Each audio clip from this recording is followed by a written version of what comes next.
Could we be seeing a return to segregation deep in Arkansas's Ozark Mountains? The New York Times reports on a new housing development that has stringent criteria. You must be white to live there. And its founders feel confident that in the current political climate, they'll win any legal challenges that come their way. One of those founders sat down with Sky News to discuss his motivation. We are forced to accept people into our neighborhoods, into our businesses, and into our lives who won't share our background, who won't share many of our cultural priors, even moral priors. So we're taking control of that situation and creating an environment where my kids can celebrate their identity and not have it, threatened from outside. Joining us now with her reporting, the New York Times' Deborah Kamen. Deborah, thank you so much for joining us. So let me just ask a basic question. They want white people and only white people in their neighborhood.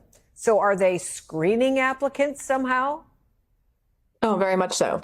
They require applicants to fill out a questionnaire based on their heritage. And oftentimes they also require photographs, not just of themselves, but also of family members. And if people want to live there, then they come in person and they have an interview. And they've actually rejected people who they said they did not believe were sufficiently white. Sufficiently white? What does that mean? That is a very good question. I asked them the exact same question. What does it mean to be sufficiently white? The answer that I received was they did not seem like a white person. They did not present like a white person. There seems to be not a very specific way they can nail down what it is to be sufficiently white. But if they feel that you don't fit the criteria, you are not allowed to live in this community. So who are they? What can you tell us about the founders of this community?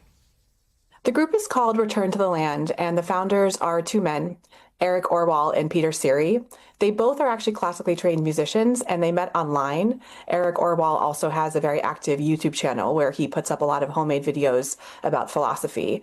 They both grew up in relatively normal middle-class America and became much more far-right later on.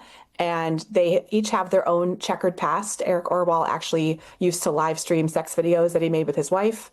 Peter Siri was arrested for attempted murder in Ecuador a couple years ago and did not face charges and is now here.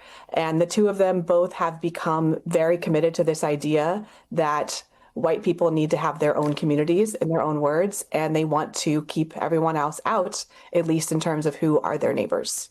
So you note that they believe that they could win any potential challenge in court. And I thought the key phrase there was in this political climate.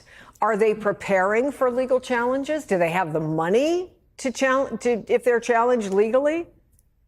They have been fundraising for this community since it was founded in October 2023. They're fundraising for a couple things, and one thing specifically is legal defense. They let me know when I visited them in Arkansas last week that they do have lawyers that they're working with who are advising them on how they potentially could fight a legal challenge. They also are using ChatGPT for a lot of their legal framework, but yes, they are definitely expecting legal challenges and doing everything they can in terms of getting ready to fight them.